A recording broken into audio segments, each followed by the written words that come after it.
Negeri Kelantan Darul Naim atau dikenali juga dengan nama Tanah Rendah Sekebun Bunga dan Negeri Cik Siti Wan Kembang amat kaya dengan hasil sumber asli serta seni, budaya dan warisan. Pasar Siti Khatijah yang terletak di Bandar Kota Baru merupakan mercu tanda negeri Kelantan di mana di sini terdapat pelbagai sumber hasil tanaman, ternakan, tenunan, kraf, makanan warisan dan sebagainya dijual. Di negeri Kelantan, etnik Melayu, Cina dan Siam serta etnik minoriti lain hidup dalam suasana harmoni dan perpaduan yang erat. Di Kelantan, iaitu di Pengurusan Cina Peranakan yang paling besar, dikenali sebagai Pasir Parit Cekok di jajahan Pasir Mas, mengamalkan budaya dan adat resam yang diwarisi dari nenek moyang itu dari Cina hingga ke hari. Satu-satunya tokong Cina di kampung ini iaitu Tir Kun Temple merupakan bukti bahawa masyarakat Cina Peranakan masih berpegang teguh kepada adat dan tradisi asal mereka. Mereka masih mengamalkan upacara sembahyang, menyambut perayaan Hari Kebesaran Cina dan sebagainya. Walau bagaimanapun, disebabkan hidup dikelilingi oleh masyarakat sejak sekian lama, mereka telah mengalami asimilasi budaya sehingga menyebabkan mereka mengamalkan cara hidup seperti orang Melayu, termasuklah dari segi pakaian, ekonomi, pertuturan dan juga dalam bidang seni budaya. Masyarakat di sini menjalankan aktiviti ekonomi pertanian iaitu bercocok tanam, menoreh getah dan menanam padi. Terima kasihlah. Terima kasih kepada Bapak. Dua-dua ya. Ada. Di kampung ini juga lahirnya seorang penggiat seni yang serba boleh dalam pelbagai bidang kesenian, termasuklah wayang kulit, dikir barat, mak yong, menora dan main puteri. Io Hock Seng atau dikenali sebagai Pak Chu merupakan anak jati kampung Pasir Parit. Atas usaha dan sumbangannya yang tidak berbelah bagi dalam seni persembahan wayang kulit, beliau telah diangkat sebagai tokoh warisan kebangsaan orang hidup di bawah Akta Warisan Kebangsaan 2005 pada tahun 2012. Io Hock Seng dilahirkan pada tahun 1955. Beliau merupakan anak bongsu daripada 8 orang adik-beradik. Beliau telah dikurniakan 7 orang anak, 5 lelaki dan 2 perempuan. Beliau merupakan satu-satunya tok dalang berbangsa Cina di Malaysia yang aktif mempersembahkan permainan wayang kulit Kelantan dan juga dikenali sebagai tukang karut dikir barat kerana kepetannya berbalas pantun semasa menyanyikan lagu dikir barat. Beliau mempunyai ilmu yang lengkap dalam bidang wayang kulit yang meliputi ilmu pedalangan, muzik, peralatan muzik, pembuatan patung dan juga peraturan dalam wayang kulit.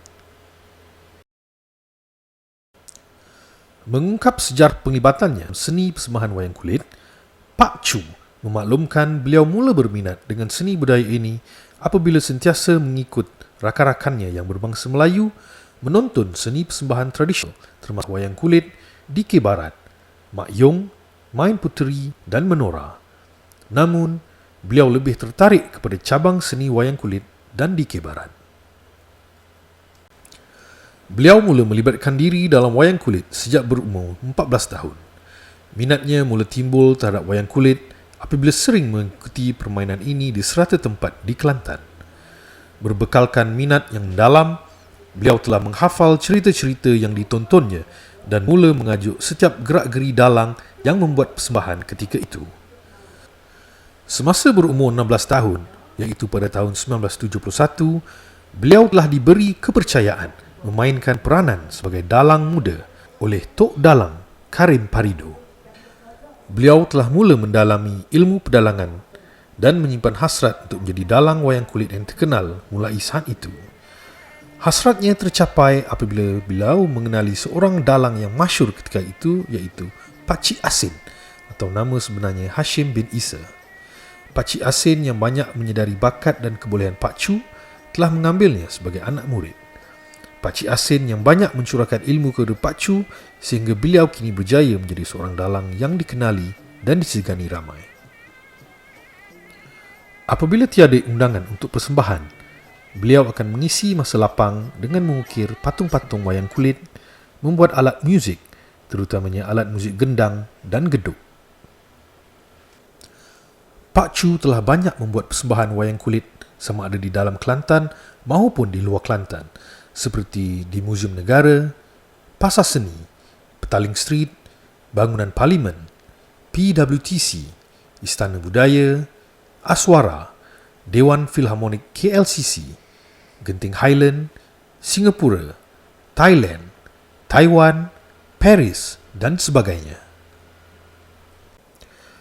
Pak Chu amat mengharapkan seni persembahan ini dapat berkekalan sampai bila-bila dan berharap agar generasi muda menghargai seni wayang kulit yang amat memerlukan pelan pemeliharaan.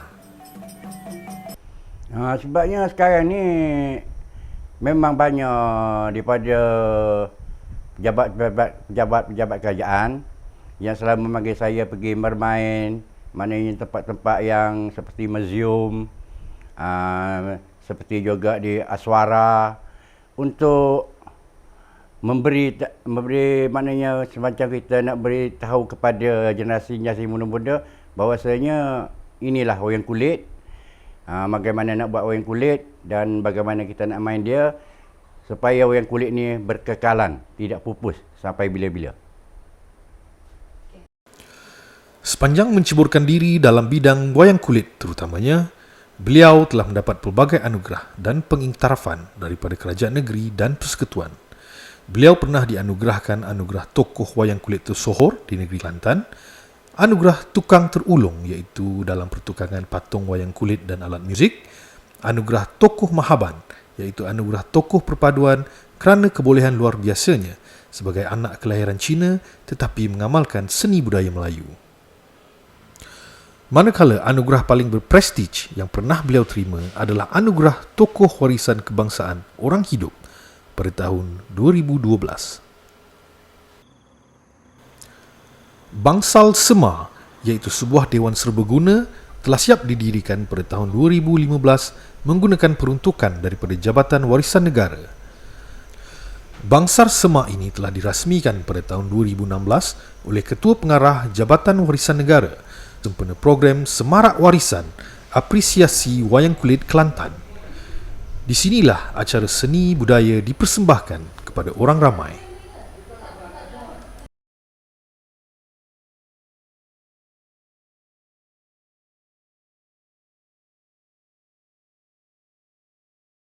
Watak wayang kulit yang selalu kita main dan kira watak-watak yang penting di dalam wayang kulit. Ini dipanggil pohon beringin.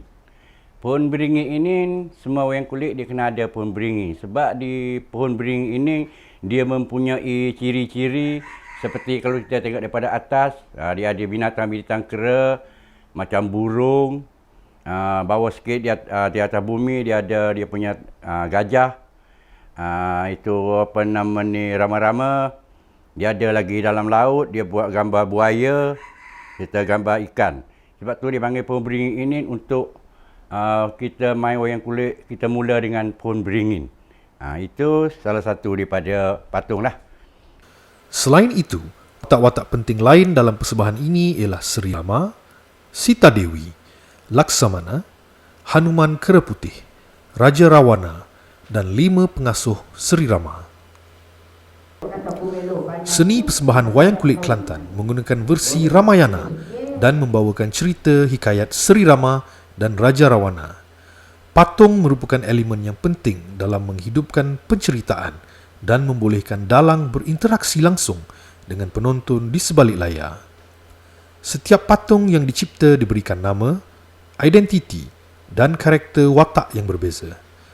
Patung-patung terbahagi kepada 10 golongan perwatakan, iaitu golongan dewa, satria, raksasa, petapa, monyet atau kera, ampiak atau prajurit, golongan puteri, senjata, binatang dan gunungan. Pak Chu Iyo Hok Seng yang menjadikan seni persembahan wayang kulit sebagai punca perdebatan utamanya akan menghabiskan masa lapangnya dengan memberi makan binatang peliharaannya iaitu ayam dan burung pada waktu pagi dan pada sebelah petangnya, beliau akan ke kebun di kawasan rubahnya untuk menjalankan rutin harian seperti menebas dan mengutip hasil tanaman.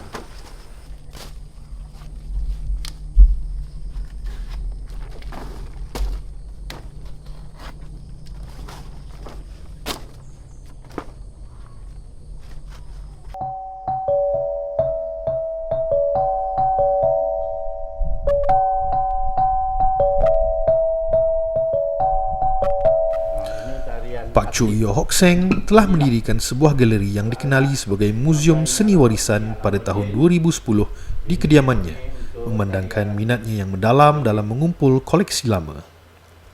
Di galeri inilah beliau mempamerkan pelbagai koleksi pribadinya, termasuklah alat muzik wayang kulit dan alat muzik tradisional lain, patung wayang kulit, anugerah-anugerah yang pernah diperolehnya, tokoh-tokoh seni budaya Kelantan serta Kerajaan Akbar berkenaan keterlibatannya dalam bidang seni wayang kulit. Galeri ini sering dikunjungi oleh pelajar sekolah dan universiti serta pelancong yang ingin mengenali dengan lebih dekat tentang seni persembahan wayang kulit.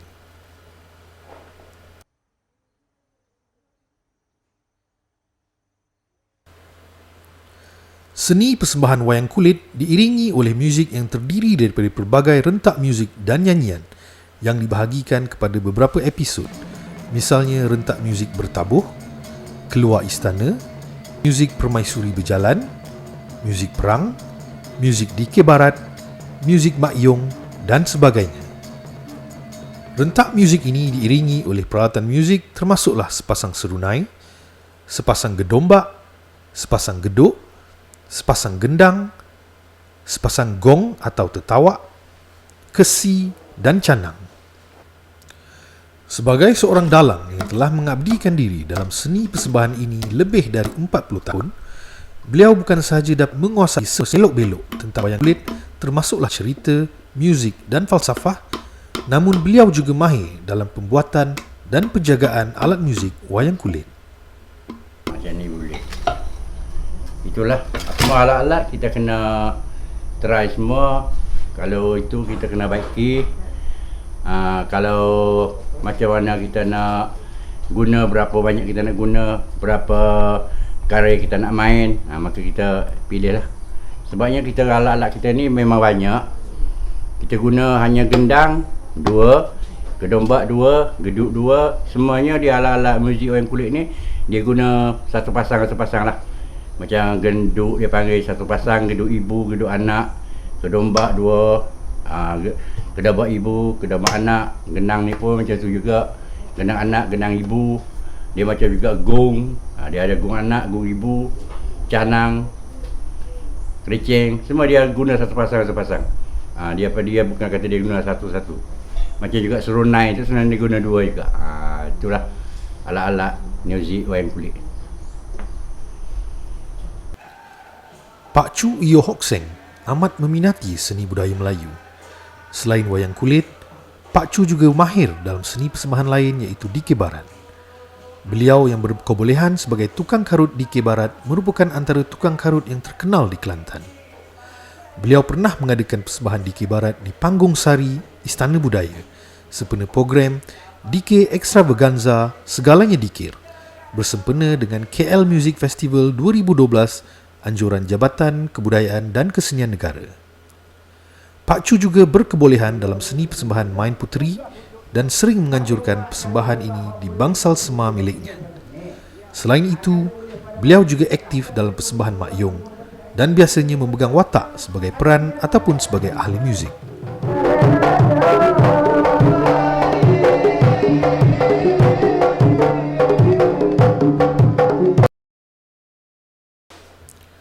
Demi menjamin kelangsungan seni persembahan wayang kulit, Pak Chu tidak lokek berkongsi ilmu dengan bakat-bakat muda yang ingin mempelajari selok-belok muzik atau ilmu pedalangan. Di bangsal sema inilah Pak Chu bersama kumpulannya mengajar anak-anak kampung dan pelajar yang berminat untuk menceburkan diri dalam persembahan wayang kulit.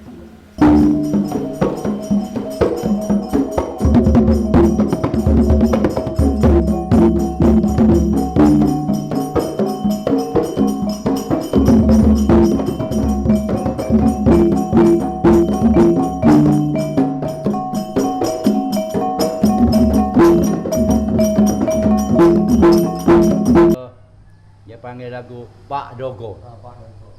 Ya. Cak dung gitu dah. Orang tua Pak Dogo akan keluarlah seorang diri seorang syawa akan menghadap di Raja Mah. Mah Raja Selama di Balai Besar. Ulai betum sinar.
Kita wayang kulit ni kita tidak mahu dia pupus. Sebabnya sekarang ni kita pun ajar budak-budak sekolah daripada darjah 3, darjah 4, daripada kecil lagi. Sebab saya dulu pun daripada kecil lagi berminat kepada wayang kulit. Sebab itulah saya ajar budak-budak. Tapi pertama ni kita kena ajar buat dengan kertas dulu. Sebabnya kalau kertas ni kalau dia rosak pun dia maknanya tidak banyak modal. Kalau kita beli dia punya kulit lembu, kulit kambing, sebab barang tu kos dia mahal, kita ajar dia buat dengan kertas macam ni. Bila dia esok hari nanti dia sudah tahu cara-cara membuat, cara-cara melukis, maka dia boleh buat sendirilah dengan apa nama ni kulit. Macam ni kata-katalah kulit lembu. Kalau kulit lembu ni dia memang banyak bezalah dengan kertas. Bunyi keras dia tahan lama. Yang ini pun cuma kita nak bagi dia ajar dia saja untuk membuat patung, cara-cara bagaimana kita nak sambung dia punya sendi-sendi, dia macam mana kita nak color dia punya bunga-bunga dia macam ni. Macam dia sedang buat tu. Maka sebab itulah kita generasi akan datang biar dia banyakkan orang boleh buat wayang kulit, banyakkan orang boleh main wayang kulit. Kemungkinan wayang kulit kita ni akan berkekalan sampai bila-bila.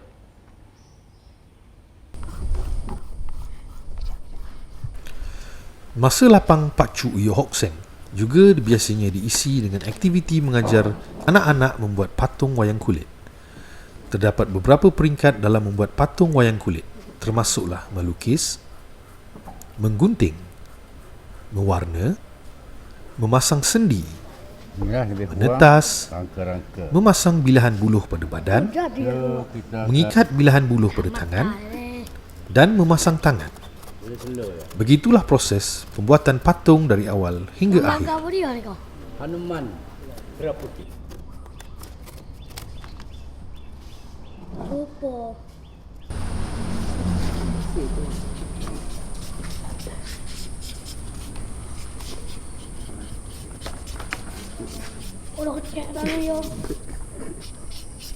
Bila dia kecil lagi, dia besar, tangan dia besar pun duduk. Betul. Belum makan dah.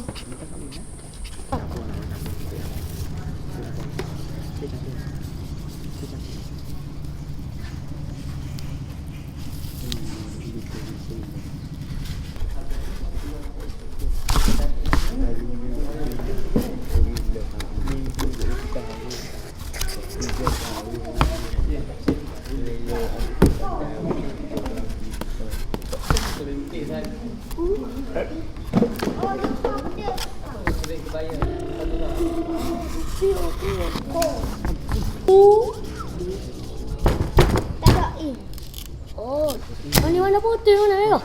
Warna biru. Biru keluar.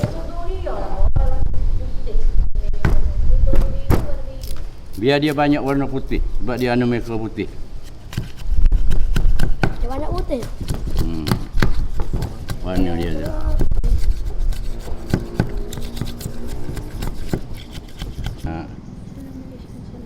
Amak. Mewah. Okey. Untuk orang mewah.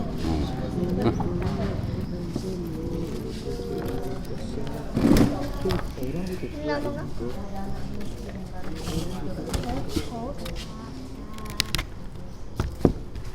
Kita apa gula?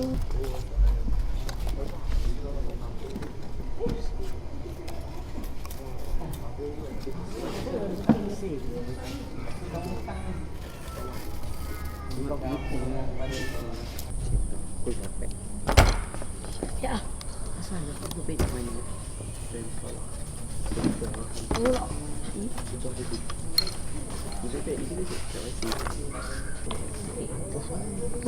Ada. Beres. Butuh. Putus tali boleh sambung.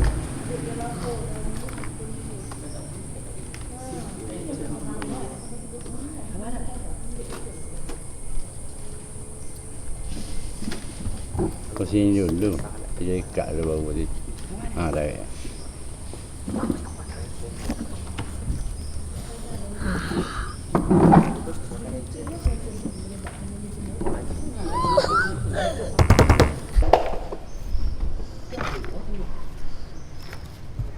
Ya. Dah. Ya. Kecil dulu.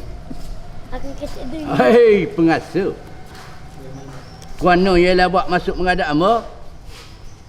Dah. Lepas tu kalah. Pak Chu Yo Hok Seng amat mengharapkan cucunya, Aboy, dapat mewarisi ilmu pedalangan daripadanya. Aboy sering ikut datuknya duduk di atas pentas semasa persembahan. Dia juga selalu meminta datuknya mengukir patung wayang kulit semasa berumur 4 tahun lagi. Kini, bakatnya semakin terserlah apabila sudah mahir melukis dan mempatung wayang kulit sendiri. Patung wayang kulit ini diperbuat daripada kertas manilakat atau kotak. Aboy juga telah mahir menggerakkan patung dan meniru suara watak tertentu dalam wayang kulit selain mahir bermain beberapa alat muzik wayang kulit. Pak Chu telah mula mengajar cucunya tentang selok-belok wayang kulit semasa Aboy berusia 5 tahun lagi.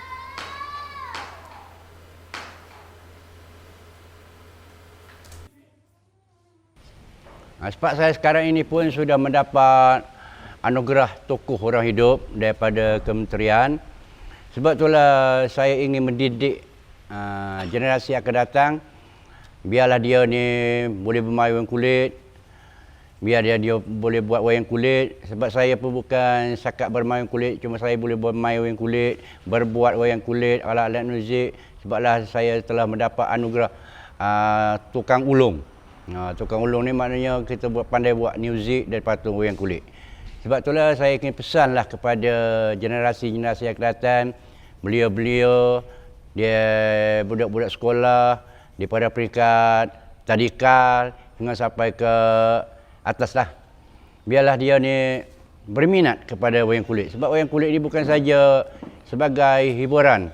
Wayang kulit ni boleh katakan dia boleh menyampaikan mesej. Dia menyampaikan berita apa yang berlaku, apa yang akan berlaku, apa yang selepas dan sebelum. Itulah peranan yang wayang kulit. Sekarang ini saya mula nak mengajarlah anak-anak muda kita. Dia pada bangku sekolah daripada darjah 1 hingga darjah 6 hingga tingkatan lah. Saya ingin belajar dia bermain wayang kulit. Dan baru-baru ni saya telah membuat satu bengkel untuk mengajar membuat wayang kulit dan juga belajar bermain muzik.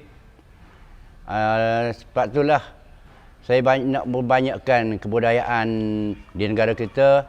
Saya akan nak ajar dia wayang kulit, nak ajar dia punya di Barat. Pak Chu Yo Hok Seng telah menubuhkan kumpulannya sendiri iaitu Kumpulan Wayang Kulit Sri Campuran yang ditubuhkan secara rasminya pada tahun 1983. Ia merupakan antara kumpulan wayang kulit yang masih mengekalkan keunggulannya hingga ke hari ini. Nama Sri Campuran digunakan adalah berdasarkan keterlibatan ahli kumpulannya yang terdiri daripada pencampuran kumpulan etnik. Selaku ketua kumpulan, Pak Chu amat menitik beratkan silaturahim antara ahli kumpulan, sentiasa bertolak ansur, saling hormat menghormati dan bersikap adil. Oleh kerana itu, ahli kumpulannya masih kekal bersamanya hingga ke hari ini. Kenal Pak Chu ni dah cakap daripada kecil lagi, so dah tengok karakter dia. So dari segi ciri-ciri yang saya boleh nampak, dia tu seorang yang ramah dan suka buat lawak. Jadi daripada situ kita rasa dekat dengan dia. Dan untuk sekarang saya dah sambung belajar dekat universiti, dan sekarang tengah buat master dalam bidang wayang kulit, dan salah seorang guru saya adalah Pak Chu lah. So saya sepanjang saya belajar dengan dia, mendalami ilmu wayang kulit tu, memang Pak Chu dia tegas. Kalau dia cakap tak boleh, tak boleh. Tapi dia memang seorang yang sangat membantu. Ini adik-beradik lah, baik lah. Ada berapa dengan dia lah. Dengan apa ni.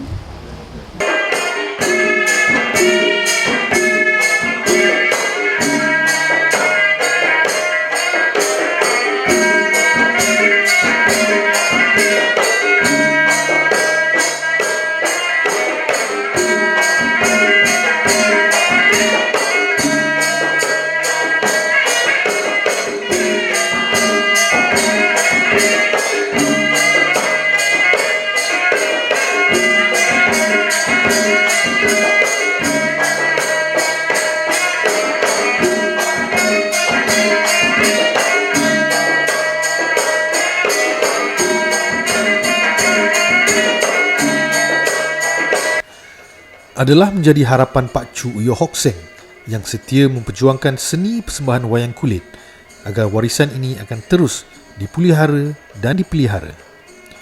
Apabila ditanya tentang perasaannya menjadi tok dalang berbangsa Cina yang jauh bezanya dengan budaya bangsanya,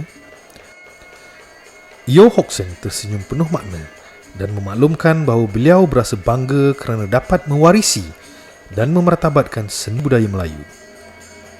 Menurut beliau lagi, wayang kulit dapat memberi kepuasan yang tidak dapat digambarkan dengan kata-kata, kerana melalui wayang kulitlah beliau dapat menyampaikan mesej berguna kepada masyarakat. Beliau amat bersyukur dengan bakat dan kebolehan yang dimilikinya. Bahkan tidak pernah terdetik di hatinya menyesal menceburkan diri dalam seni budaya warisan Melayu ini, kerana menganggap peluang menjadi orang penting dalam kesenian ini sesuatu yang tidak ternilai harganya. Beliau menganggap dengan mengabdikan diri kepada seni warisan ini merupakan perkara terbaik yang pernah dilakukan dalam hidupnya. Saya akan terus mempertahankannya sehingga saya sudah tidak mampu, dan berharap ada generasi baru akan menggantikan saya untuk mewarisinya.